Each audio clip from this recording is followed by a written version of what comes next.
RCF.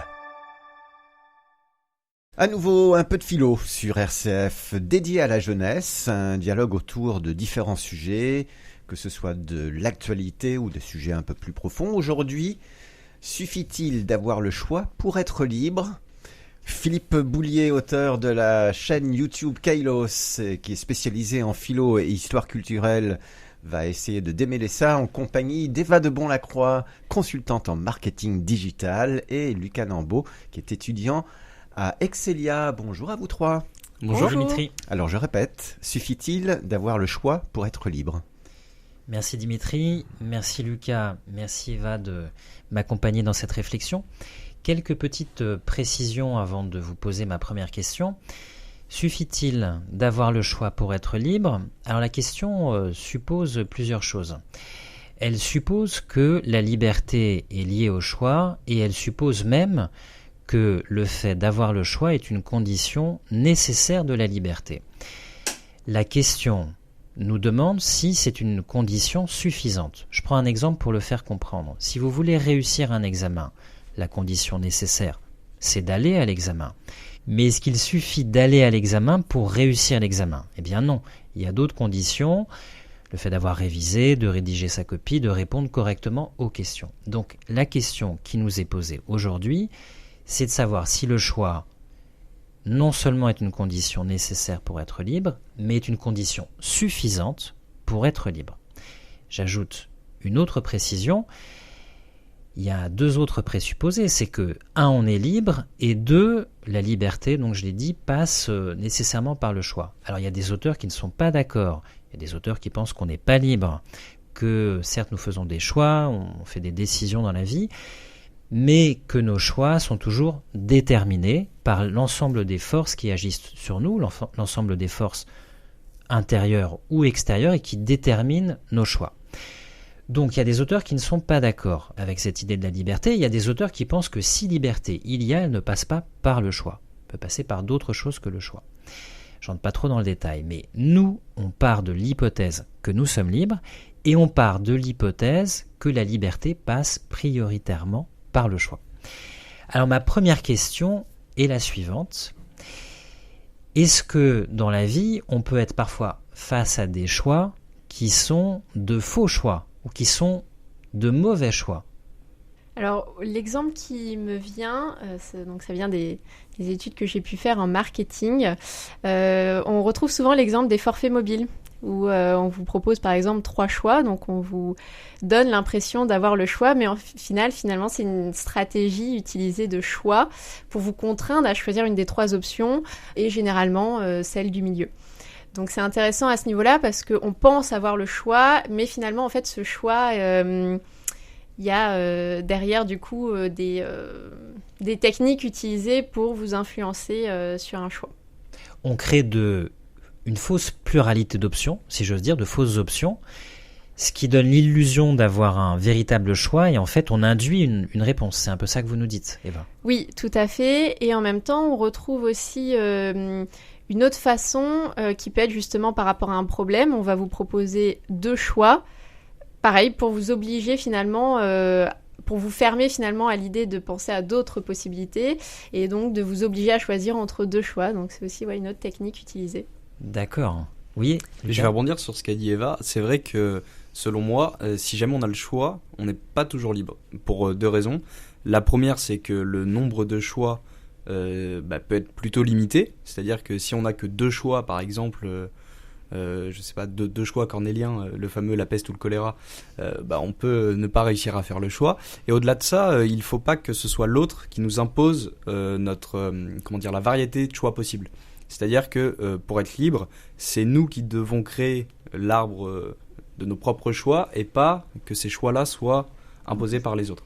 C'est important, c'est intéressant. Donc il faudrait qu'on se donne soi-même l'éventail des choix et non pas qu'il nous soit proposé de l'extérieur. Exactement, dans l'idée de liberté absolue, bien sûr. Alors effectivement, le problème, c'est que les situations de la vie ne sont pas une liberté absolue. Elles regroupent un ensemble de libertés relatives. Et je sais que vous êtes beaucoup intéressé à la politique, Lucas. Est-ce qu'en politique, finalement, du point de vue du décideur, de la personne qui va décider, est-ce qu'il n'y a pas toujours finalement ou souvent 2 mauvais choix? Est-ce qu'on n'est pas devant 2 options qui parfois sont mauvaises toutes les deux? Il faut quand même faire un choix. Est-ce que c'est pas ça la politique? Alors, il y a une petite formule qui se dit souvent en politique, et notamment lors des élections, c'est que pendant le premier tour, on a tendance à toujours choisir réellement selon nos convictions, etc. Alors, bien évidemment, c'est limité forcément par le fait que seul un candidat par parti est désigné, et qu'au deuxième tour, on choisit le moins pire. Et je pense que c'est un petit peu ça l'idée, c'est qu'au début, on a la pluralité de choix, on a ce qui nous semble être varié. Je reprends l'idée des 3 types de forfaits que disait Eva tout à l'heure. On a le moins cher, le milieu de gamme et le plus cher. Et donc voilà, le premier tour, c'est on choisit un petit peu ce qui nous intéresse le plus. Le deuxième, là, on a tendance à plus souvent éliminer un candidat qu'à voter pour un candidat. Donc c'est un choix en partie par défaut? Selon moi, oui. D'un point de vue du coup de liberté absolue, oui, c'est un choix par défaut. Alors on a dit 2 choses importantes. On a dit d'abord une première chose qui est que l'éventail des choix est limité et que donc peut-être qu'il suffirait d'avoir le choix pour être libre si on pouvait tout choisir. Mais les choix qu'on nous propose sont restreints. Et la deuxième chose, c'est que parfois on est face à une situation où il n'y a que 2 choses mauvaises. Et il faut choisir entre ces 2 choses et on choisit ce qui est le moins mauvais ou le moins pire, comme disent les jeunes. Je prends un exemple qui est l'exode des Français en 1940. Il y a un envahisseur qui est l'envahisseur nazi. Alors on a le choix de rester ou de quitter sa maison, le lieu où on a fait sa vie, la terre qu'on possède. On a le choix, mais on a le choix entre 2 choses qui supposent un renoncement.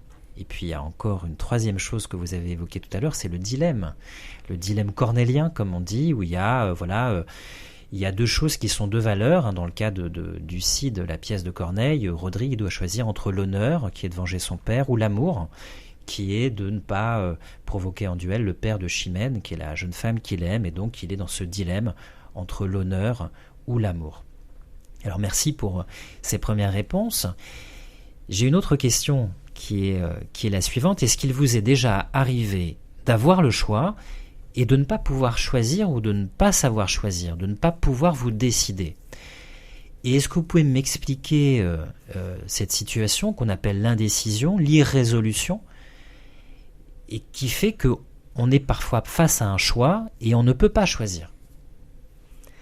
Alors moi, l'exemple qui me vient, c'est un exemple de la vie quotidienne qu'on peut retrouver chez beaucoup de personnes. Alors souvent plus dans le cadre d'un couple, où ça va être tout simplement, donc le soir, vous êtes devant la télévision ou devant Netflix ou n'importe quelle plateforme de streaming.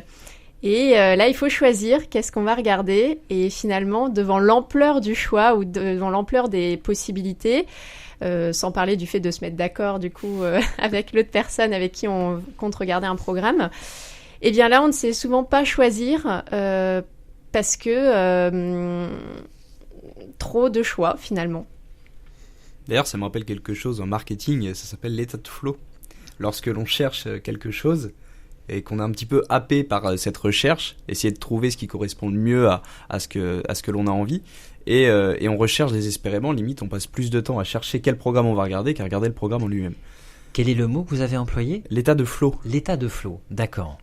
Très bien, c'est une surabondance de choix qui fait qu'on est sidéré. Oui, et puis surtout cet état, l'idée qu'on est un petit peu déconnecté de nous-mêmes et que notre cerveau n'arrive pas forcément à faire le choix. On a aussi cet état de flow lorsqu'on est sur les réseaux sociaux et que le temps passe et qu'on s'en rend pas compte et que c'est un petit peu une question mécanique, enfin quelque chose de mécanique qui nous fait rechercher quelque chose. Donc on fait un choix mais presque un peu en état de conscience modifiée. C'est ça. On clique sur les vidéos suivantes, on fait, je dirais, le choix de rester devant l'écran, mais les choses s'enchaînent un peu malgré nous. Quoi. Donc c'est un choix paradoxal. C'est vrai. D'accord, ou un choix qui n'en est pas un. Alors donc, si on veut un peu apporter quelques distinctions, dans ce que vous dites, il y a le fait d'avoir le choix. Avoir le choix, c'est une situation. Choisir, qui est un acte. Pouvoir choisir, ça c'est le fait d'une faculté qu'on appelle la volonté, et nous on a supposé au début de l'émission que notre volonté elle est libre, qu'on a ce qu'on appelle le libre arbitre, la liberté de choisir. Il y a vouloir choisir, peut-être que parfois on ne veut pas choisir, c'est un état d'esprit, on préfère que d'autres fassent le choix pour nous. Vous avez évoqué le cas des couples, Eva, peut-être que dans certains couples, il y a une personne qui laisse le choix à l'autre parce que elle ne veut pas prendre la décision. Et puis il y a savoir quoi choisir. Et là, ça renvoie à l'intelligence de la situation, la connaissance, l'analyse d'une situation pour savoir ce qu'on doit choisir. Alors ça m'amène, l'exemple du couple, à la question de la relation amoureuse, du choix amoureux. Est-ce que vous comprenez les personnes qui, en amour, ne peuvent pas choisir, n'arrivent pas à choisir, n'arrivent pas à s'engager avec une personne en renonçant aux autres possibilités de rencontre? Est-ce que vous comprenez cette attitude qui est qu'à un moment, on n'arrive pas à choisir de s'engager ou à faire vraiment sa vie avec quelqu'un parce qu'il reste supposément d'autres possibilités de choix auxquelles on ne veut pas ou on ne consent pas de renoncer? Moi, je suis adepte de l'ancien modèle de relation, c'est-à-dire que pour moi, le véritable amour existe. Mais l'amour, c'est peut-être pas ce que l'on croit, c'est-à-dire le coup de foudre immédiat, etc. L'amour, ça se construit. Et c'est par le biais de cette construction qu'il faut apprendre à donner de la confiance au nous, entre guillemets, faire confiance au nous. Et je pense que cette peur de ne pas pouvoir faire le choix de certains en amour, c'est surtout lié à la peur, justement. C'est l'idée qu'on a l'impression d'être enfermé, on a l'impression qu'on nous supprime notre liberté, mais je pense que l'amour, c'est aussi un dépassement, c'est aussi être libre, mais être libre au pluriel. C'est-à-dire on est ouvert à des possibilités en amour qu'on peut pas forcément avoir si on ne veut pas forcément s'engager, si on veut tout simplement être célibataire. Il y a d'autres possibilités qui s'ouvrent à nous. Notamment le choix Netflix. Alors je partage justement totalement l'opinion de Lucas et je compléterai peut-être par le fait que finalement les personnes qui n'arrivent pas à faire un choix, je me demande si finalement c'est pas par rapport à un historique, c'est-à-dire que peut-être que par le passé elles ont tenté de faire ce choix et que ça s'est malheureusement mal passé, qu'elles ont eu une déception amoureuse ou qu'elles en ont souffert. Et donc c'est peut-être plus difficile pour ces personnes-là justement d'après coup d'oser de nouveau se réengager par peur de souffrir finalement. C'est vrai, vous me parlez beaucoup des peurs ou du sentiment d'enfermement, parce qu'il y a un renoncement, choisir c'est renoncer. Mais je me fais un peu l'avocat du diable. Pourquoi finalement choisir une personne, sachant qu'il existe peut-être et même sûrement d'autres personnes qui peut-être ont plus de qualité, pourraient plus vous convenir, plus vous plaire, et peut-être mieux correspondre à votre idéal amoureux. Finalement, pourquoi choisir une personne au détriment de toutes les autres, sachant que d'autres personnes pourraient autant, voire plus, vous plaire? Alors, selon moi, l'important, c'est pas la destination ni le mode de transport employé, si je puis dire, c'est surtout le voyage. Et c'est vrai que on en revient au principe même de fidélité et d'attachement à quelqu'un, c'est la construction qui fait la relation, entre guillemets. C'est comment on construit la relation, bien évidemment, au début, il y a quand même une attirance particulière, il y a quand même un choix qui est fait, mais aussi un choix du corps. C'est-à-dire, quand quelqu'un nous plaît, c'est pas un choix de l'esprit. Par contre, c'est le choix de l'esprit que de dire, je vais tenter quelque chose avec cette personne. Et je pense que c'est ça la plus grosse peur des gens qui ont peur de l'engagement, c'est l'idée de se dire, peut-être qu'il y a mieux ailleurs. Mais elles n'arrivent pas à percevoir. On en revient à l'émission du bonheur de la dernière fois. On en revient à l'idée qu'on croit qu'on va être plus heureux ailleurs. Mais on ne voit pas forcément le bonheur qui est sous nos yeux. Et donc ça peut nous bloquer dans l'idée de faire des choix. Oui, puis pour compléter, par rapport à votre question, Philippe, ça voudrait dire de rester sans arrêt dans le rêve, finalement, dans le rêve d'un idéal, alors qui peut être plus ou moins défini, finalement, cet idéal en fonction des personnes.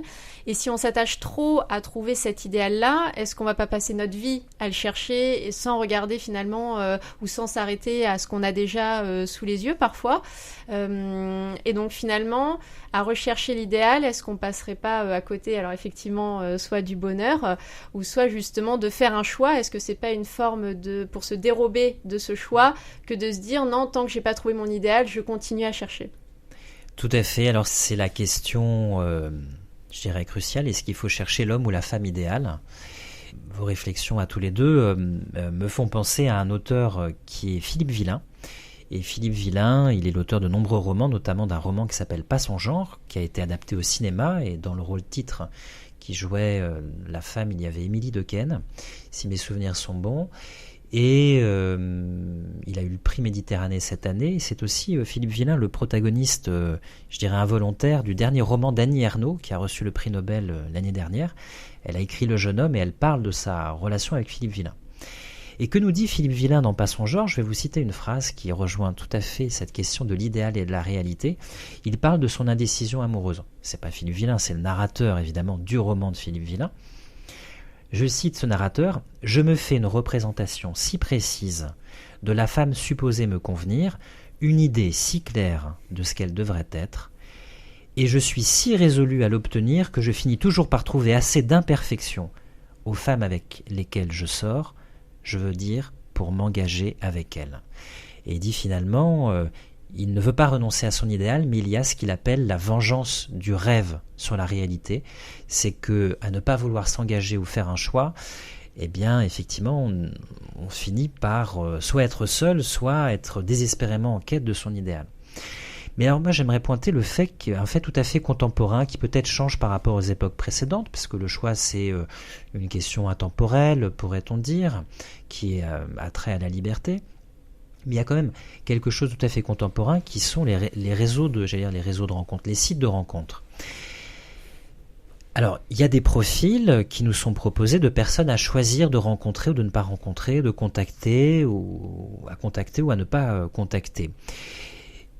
Est-ce que pour vous, comment dirais-je, ces sites de rencontres, ces profils, cette abondance, justement cette surabondance de profils de personnes qui se décrivent, facilite le choix amoureux, la rencontre amoureuse, ou bien nuisent à la possibilité de rencontre ?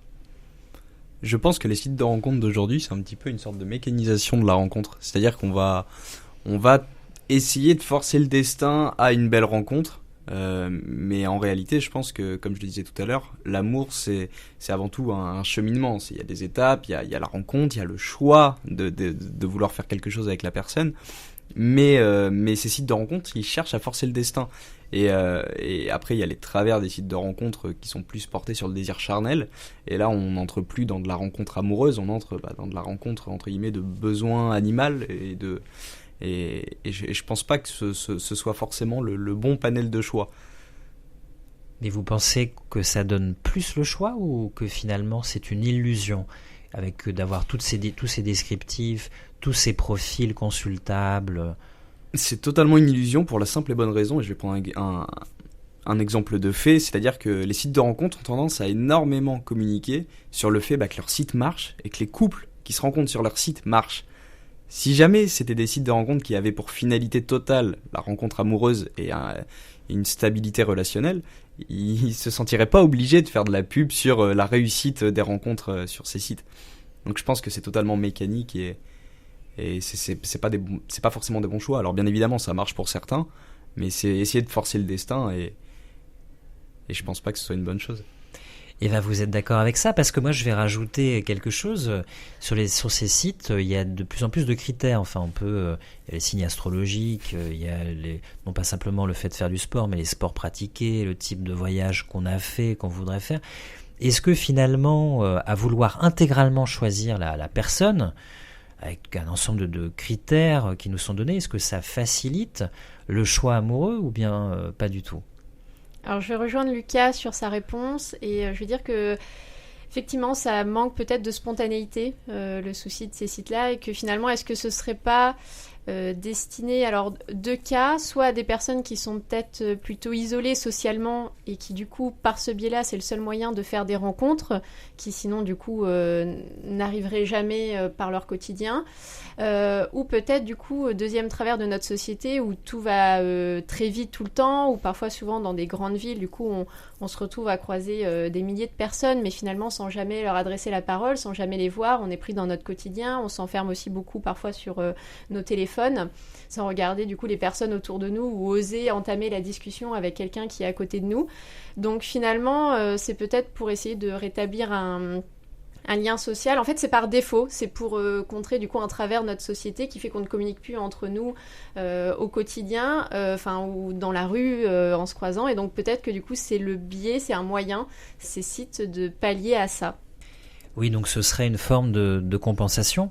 En tout cas, il y a un paradoxe peut-être avec ces sites ou ces applications de rencontres, c'est qu'on a de plus en plus de critères de choix, de profils entre lesquels choisir, qu'on prétend ou qu'on veut finalement choisir intégralement la personne, et qu'en même temps, il faut aussi peut-être accepter en amour que quand on tombe amoureux, justement, on ne le choisit pas. Donc c'est vraiment un paradoxe.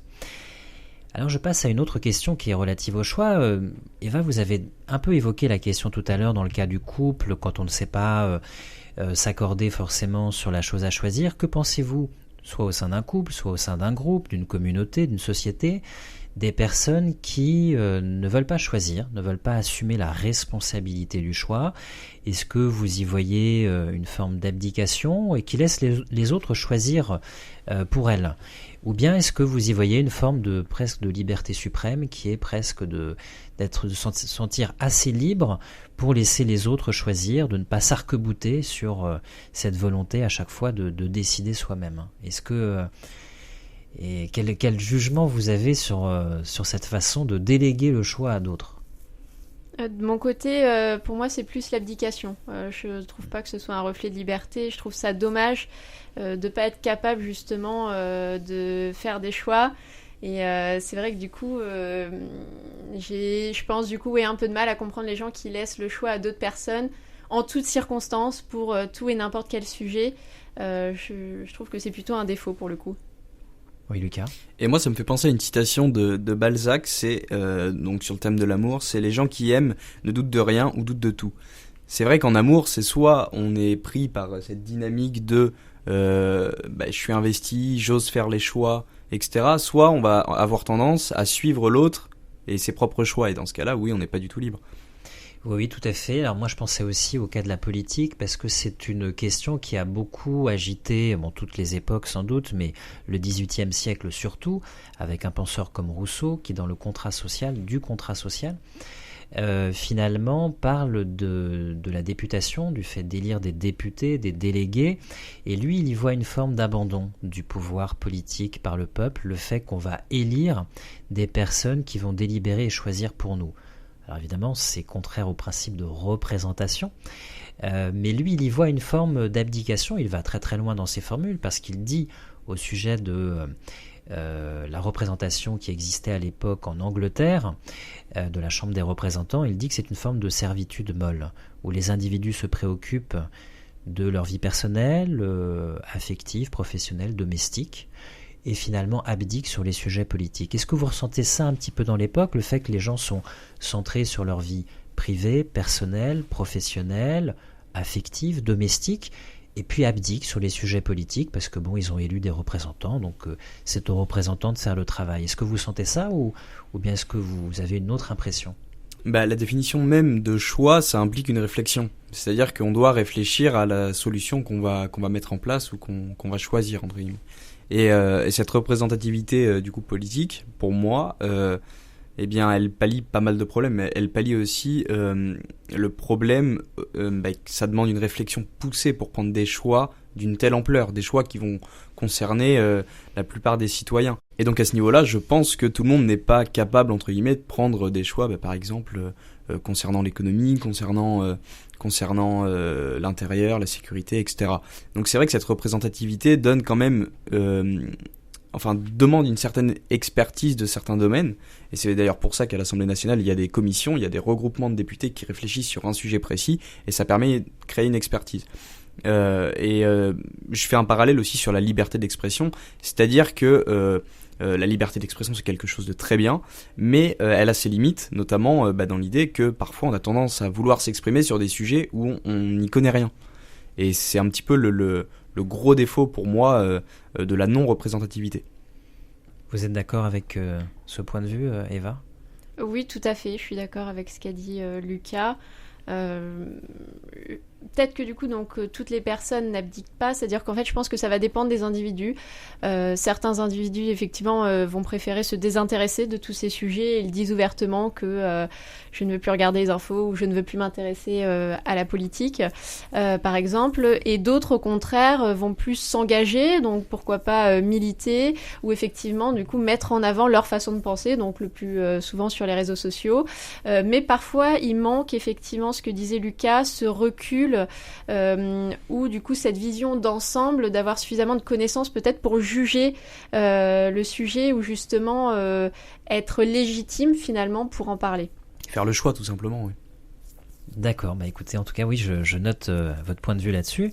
Je vais formuler peut-être une dernière question, je vais la mettre un petit peu en scène et je vais vous demander votre avis. Finalement, qu'est-ce qu'on peut choisir dans une vie ? Je vais le poser un peu à l'inverse. Quelles sont les choses qu'on ne choisit pas ? On ne choisit pas sa famille, sa date de naissance, son lieu de naissance, son pays, sa culture, sa civilisation, le moment de l'histoire auquel on vit. On ne choisit pas son corps, son sexe. Alors quoique vous allez me dire, on peut vouloir en changer, mais initialement on ne le choisit pas son caractère peut-être, son tempérament, sa psychologie, les aléas de la vie, les chances ou les malchances qu'on a, les accidents. Mais finalement, est-ce que vous seriez d'accord avec l'idée que le choix, c'est quelque chose de tout à fait marginal dans une vie et qu'on ne choisit pas sa vie, ou très peu ? Est-ce que vous seriez d'accord avec ça ? Ou est-ce que vous défendez plutôt l'idée qu'on peut quand même choisir sa vie ? Moi, je pars du principe que, quoi qu'il arrive, on n'est pas réellement libre. Mais on a un déterminisme social, on a un déterminisme animal, de notre condition animale. Donc, entre guillemets, notre sexe, notre caractère, etc. Et donc, très clairement, pour moi, on n'est pas libre. Je crois en l'idée de destin, mais pas le destin en mode tout est écrit d'avance, mais dans l'idée que notre déterminisme initial, social, notre date de naissance, le milieu dans lequel on a grandi, le pays dans lequel on vit, eh bien, va avoir un effet d'entraînement sur tous nos choix. Et pour moi, on n'est pas libre. Les choix qu'on a à faire, c'est des choix pas forcément dérisoires, parce qu'il y a des choix importants, vouloir s'engager dans une relation, vouloir faire de l'humanitaire, etc., c'est des choix quand même qui sont importants, mais c'est conditionné aussi par le déterminisme initial du début de notre vie, et même notre parcours de vie en termes de famille, de milieu social, etc. Donc vous êtes plutôt partisan de la thèse qu'on n'est pas libre. D'ailleurs, finalement, le présupposé de la question, suffit-il d'avoir le choix pour être libre ? Ce présupposé qui est notre liberté, finalement, vous êtes plutôt opposé à ce présupposé. Totalement. D'accord. Et vous, Eva, est-ce que vous pensez que finalement, le choix dans la vie, c'est quelque chose de tout à fait marginal, qu'on en fait trop autour du choix, qu'au vu de toutes les choses qu'on ne choisit pas dans l'existence, finalement, le choix, c'est pas grand-chose ? Oui, je suis d'accord avec ça, effectivement, que le choix, c'est pas grand-chose.